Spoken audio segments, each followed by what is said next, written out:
பிள்ளைங்களா வாங்க சாப்பிடலாம். அம்மா அக்கா சாப்பிட வரமாட்டா, நேற்றுலேருந்து எதை யோசிச்சுக்கிட்டே இருக்கா. அப்படி என்ன யோசிச்சுக்கிட்டு இருக்கா? அது ஒன்றும் இல்லைம்மா, நேற்று எங்கள் சயின்ஸ் டீச்சர் பாடம் நடத்துனாங்க.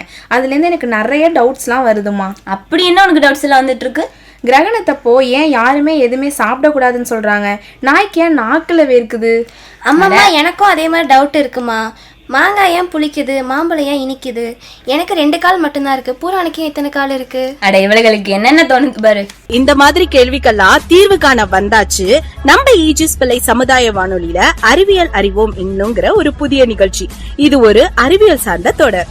இந்த நிகழ்ச்சியின் மூலமா விடை காண முடியாத உங்க கேள்விகளுக்கெல்லாம் விடை சொல்ல போறாங்க. மறக்காம கேளுங்க. வாரந்தோறும் ஞாயிறு அன்று காலை 10 மணிக்கு அறிவியல் அறிவோம். ஈஜிஎஸ் பிள்ளை சமுதாய வானொலி 90.0. இது நம்ம ரேடியோ, நாகை ரேடியோ.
வணக்கம் நேயர்களே, இது இந்திய அமுத பெருவிழா, மத்திய அரசின் விக்யான் பிரசார், தமிழ்நாடு அறிவியல் தொழில்நுட்ப மையம், அறிவியல் பலகை, நமது ஈஜிஎஸ் பிள்ளை சமுதாய வானொலியுடன் இணைந்து நடத்தும் அறிவியல் அறிவோம் என்னும் புதிய தொடர். வணக்கம் நேயர்களே, மகளிர் நலம் மற்றும் மகளிர் பாதுகாப்பு குறித்து திருமதி தனம் அவர்கள் கூறும் நிகழ்ச்சியை இப்போது கேட்கலாம். நேயர்களே, நேற்றைய நிகழ்ச்சியின் தொடக்கத்தை இப்போது கேட்போம். பொருளாதார ரீதியாக பாதிக்கப்படுவதால் ஏற்படும் விளைவுகள் பத்தி சொல்லுங்க மேம். அடுத்து உளவியல் ரீதியாக அவங்க என்னென்ன பிரச்சனையை சந்திக்கிறாங்க அப்படின்னா, நிறைய பார்த்தோம்னா கோபம் அப்படிங்கிற உணர்வுகள், பொறாமை.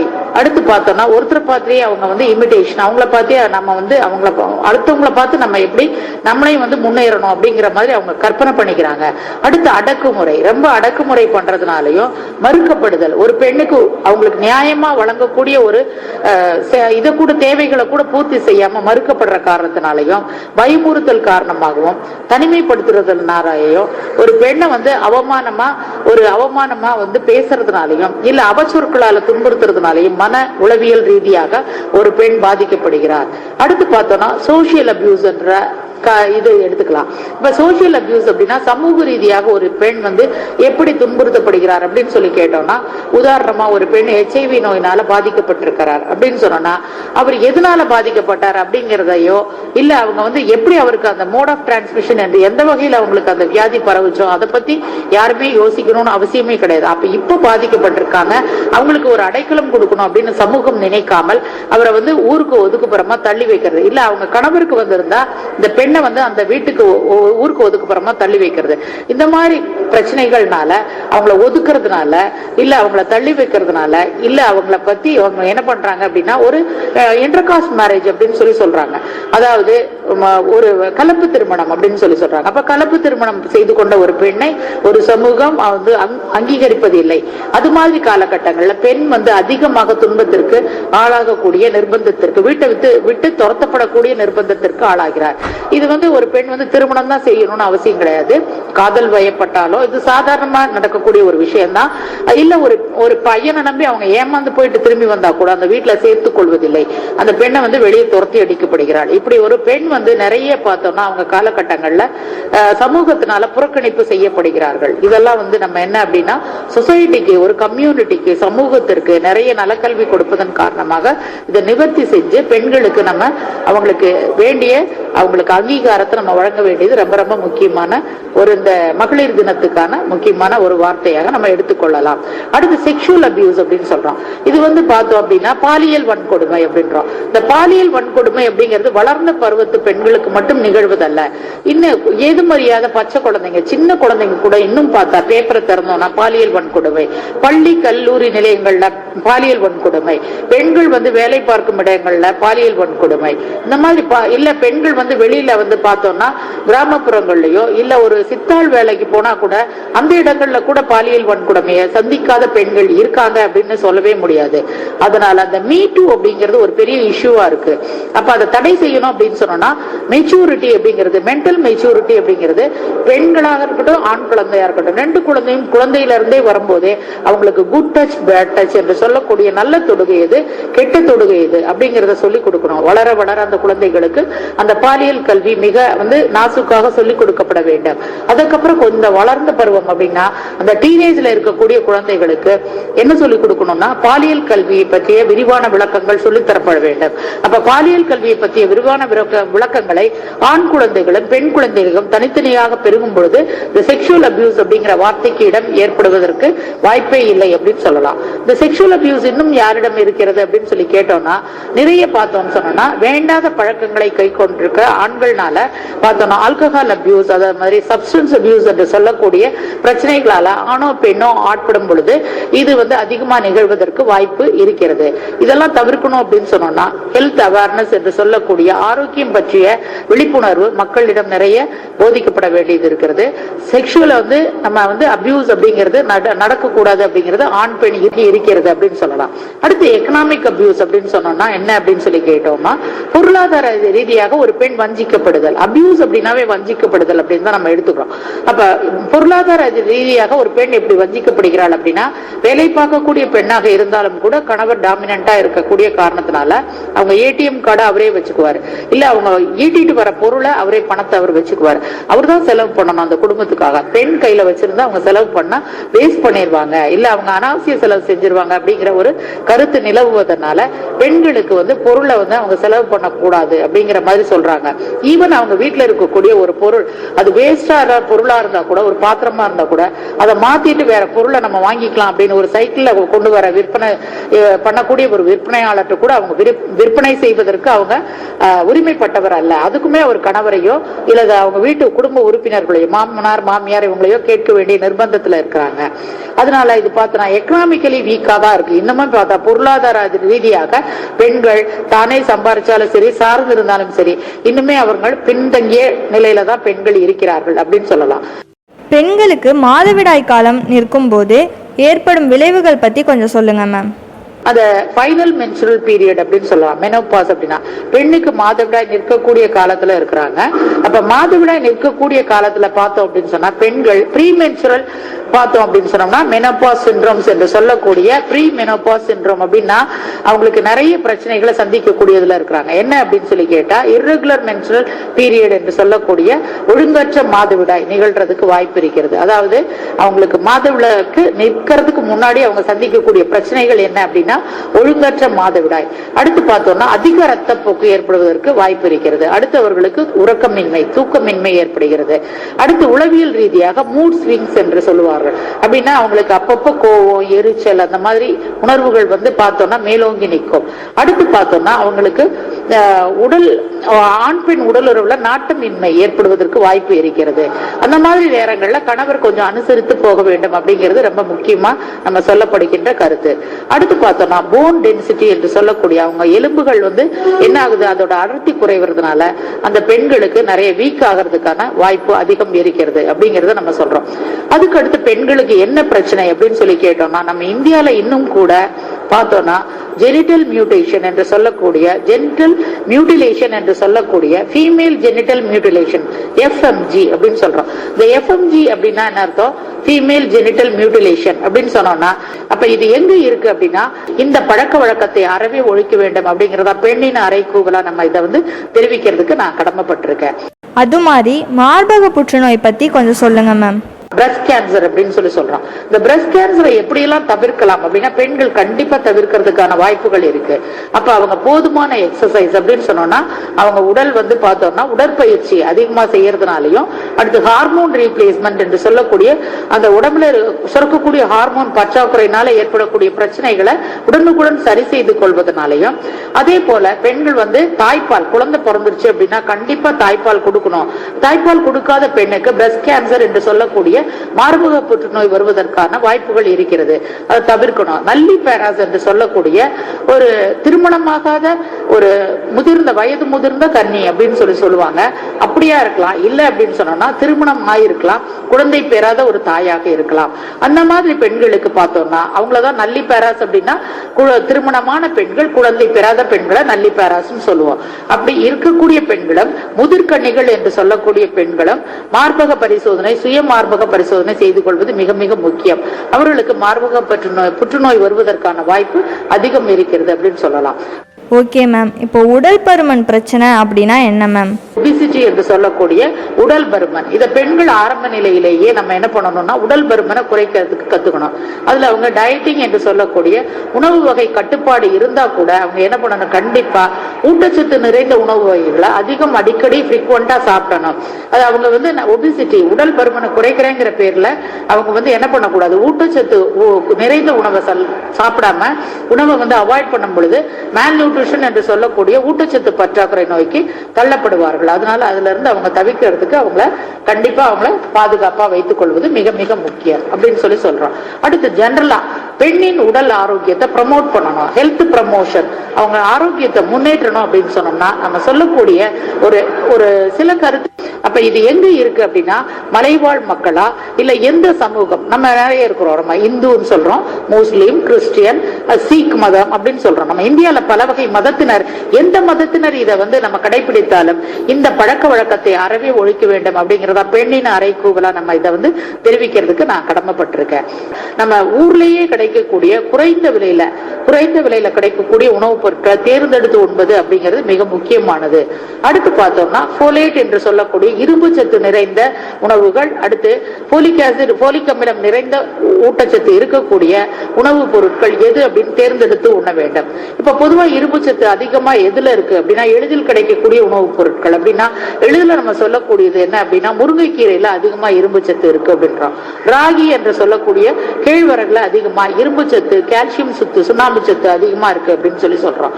அடுத்து பார்த்தோம் அப்படின்னா இரும்பு சத்து ரொம்ப அதிகமா இருக்கு அப்படின்னா எந்த காய்கறியில கசப்புத்தன்மை அதிகமா இருக்கும், பாகற்காயில, அப்புறம் சுண்டவத்தல் அப்படின்னு சொல்லுவோம். அந்த மாதிரி கசப்புத்தன்மை அதிகமா இருக்கக்கூடிய காய்கறிகள்ல அதிகமாக இரும்பு சத்து இருக்கிறது. அதாவது கரும் பச்சை நிறத்துல இருக்கக்கூடிய பச்சையான கீரைகள், காய்கறிகள் இதுல எல்லாம் இரும்பு சத்து அதிகமாக இருக்கிறது. அதை தவிர பார்த்தோம்னா ட்ரை ஃப்ரூட்ஸ் அப்படின்னா உலர்ந்த பழங்கள் அப்படின்னா திராட்சை பழம், பேரிச்சம்பழத்துல, உலர் திராட்சை, பேரிச்சம்பழத்துல அதிகமாக இரும்பு சத்து இருக்கு. ஃப்ரெஷ் ஃப்ரூட்ஸ் அப்படின்னா புதிதாக பறித்த கனி வகைகள் அப்படின்னு எடுத்துனா கரும்பு திராட்சை, மாதுளம்பழத்துல அதிகமாக இரும்பு சத்து இருக்கு. இதை தவிர பார்த்தோம்னா நாட்டு சர்க்கரை, வெல்லம், கருப்பட்டி இதுல எல்லாம் பார்த்தோம்னா இரும்பு சத்து அதிகமாக இருக்கும் காரணத்தினால அதை பயன்படுத்தி தயாரிக்கக்கூடிய உணவு பண்டங்கள், அதிரசம் சொல்லுவோம், கடலை பர்பி, கடலை உருண்டை சொல்லுவோம், பொட்டுக்கடலை உருண்டை சொல்லுவோம். அந்த மாதிரியான உணவு பண்டங்கள், அதிரசம் இதெல்லாம் நம்ம சாப்பிடும் பொழுது, பண்டைய கால உணவுப் பொருட்களை நம்ம சாப்பிடும் பொழுது கச்சாயம் சொல்லுவோம், இனிப்பு பணியாரம் சொல்லுவோம். அந்த மாதிரி எல்லாம் நம்ம சாப்பிடும் பொழுது அதுல அதிகமா இரும்பு சத்து நம்ம கிடைக்கணும். வீட்டுல நம்ம காஃபி டீ அப்படின்னு தினமும் சாப்பிடுறோம். நம்ம அந்த காஃபி டீக்கு பதிலாக நம்ம என்ன பண்ணலாம் அப்படின்னு சொன்னோம்னா, அந்த காஃபி மது பானம் இல்ல காஃபி நம்ம அருந்துவதை நம்ம என்ன பண்ணணும், குறைக்கணும். அப்ப அந்த காஃபி டீல நம்ம என்ன சாப்பிடணும் கலந்துக்கிறோம் அப்படின்னு சொல்லி கேட்டோம்னா வெறும் கொத்துமல்லி இருக்கு இல்லையா, நாட்டு கொத்துமல்லி, அடுத்து சுக்கு, இதை மட்டும் வந்து மல்லி காப்பி அப்படின்னு சொல்லுவோம், சுக்கு மல்லி காப்பின்னு. சுக்கு மல்லி பிளஸ் வந்து பார்த்தோம்னா அந்த வெல்லம் இல்ல நாட்டு கருப்பட்டி இல்லாட்டினா வெல்லம், நாட்டு வெல்லம், சர்க்கரை, நாட்டு சர்க்கரை, இதை ஏதாவது ஒண்ணு கலந்து நம்ம தயாரிக்கப்பட்ட டீயை அருந்துறதுனால நமக்கு போதிய இரும்பு சத்து கிடைக்குது அப்படின்றோம். அடுத்து பார்த்தா செக்ஷுவலி டிரான்ஸ்மிட்டட் இன்ஃபெக்ஷன் அப்படின்னு சொல்றோம். செக்ஷுவலி டிரான்ஸ்மிட்டட் இன்ஃபெக்ஷன் அப்படின்னு சொல்றோம்னா பால்வினை நோய்கள். அது நம்ம தொடாம, பால்வினை நோய்கள் நமக்கு ஒட்டாம இருக்கணும், HIV AIDS வராம இருக்கணும்னா பாதுகாப்பான வகையில நம்ம வந்து செக்ஷுவல் ஆக்ட் என்று சொல்லக்கூடிய ஆண் பெண் உடலுறவை பாதுகாப்பான வகையில நம்ம வந்து அந்த ஆண் பெண் உடலுறவை வைத்துக் கொண்டால் நமக்கு வியாதி வருவதற்கு வாய்ப்பில்லை, இந்த பால்வினை நோய் தொற்று ஏற்படுவதற்கு வாய்ப்பில்லை. அதனால காண்டம் ப்ரமோஷன் என்று சொல்லக்கூடிய ஆணுரையை ஆண்கள் அதிகம் பயன்படுத்தினா பெண்ணுக்கு வந்து தொற்று நோய் ஏற்படுவதற்கு வகை இல்லை அப்படின்னு சொல்றதை நம்ம சொல்றோம்.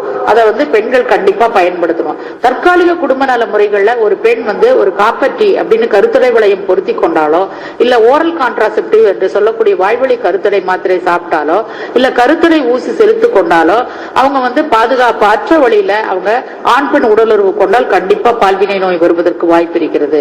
அப்ப பால்வினை நோயை தவிர்க்கிறதுக்கு ஒரே ஒண்ணு அப்படின்னா ஆணுரை அணிந்து கொண்டு பெண்ணோடு உடலுறவு மேற்கொள்வதுதான் வந்து இந்த பால்வினை நோயை அறவே நம்ம தவிர்க்க முடியும் அப்படிங்கறத நம்ம சொல்றோம்.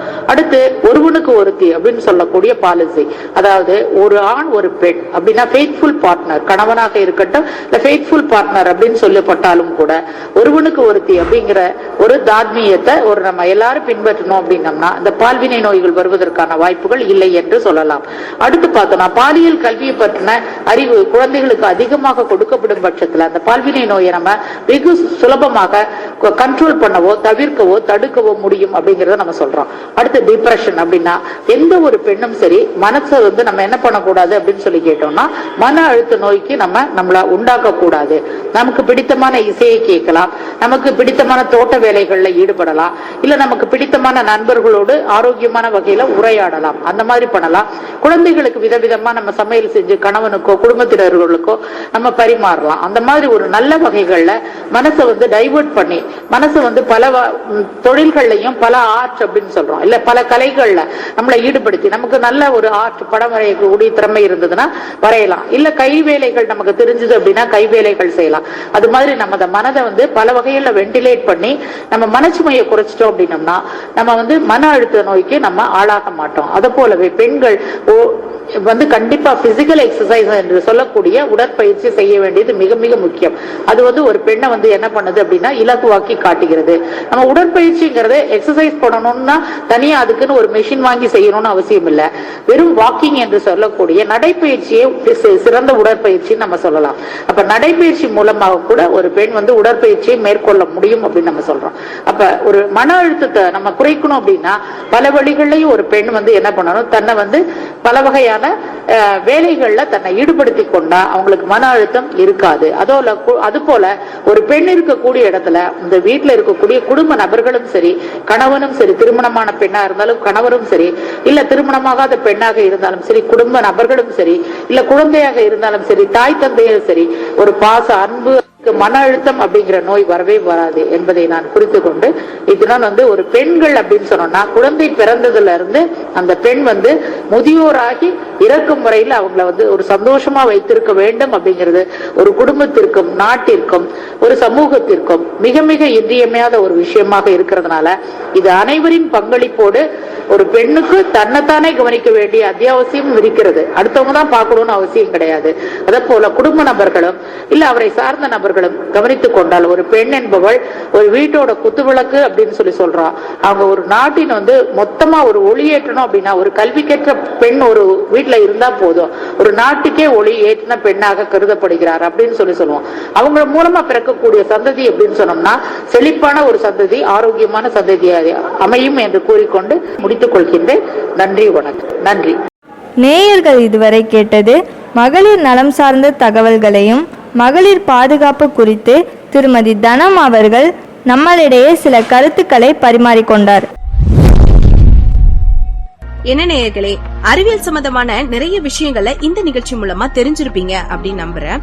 இது இந்திய அமுத பெருவிழா, மத்திய அரசின் விக்யான் பிரசார், தமிழ்நாடு அறிவியல் தொழில்நுட்ப மையம், அறிவியல் பலகை, நமது EGS பிள்ளை சமுதாய வானொலியுடன் இணைந்து வழங்கும் அறிவியல் அறிவோம் என்ன புதிய தொடர். அடுத்த தொடர்ல கண்டிப்பா உங்க எல்லாரையும் நாங்க சந்திக்கிறோம். அதுவரை உங்களிடமிருந்து விடைபெறுகிறோம். நன்றி, வணக்கம்.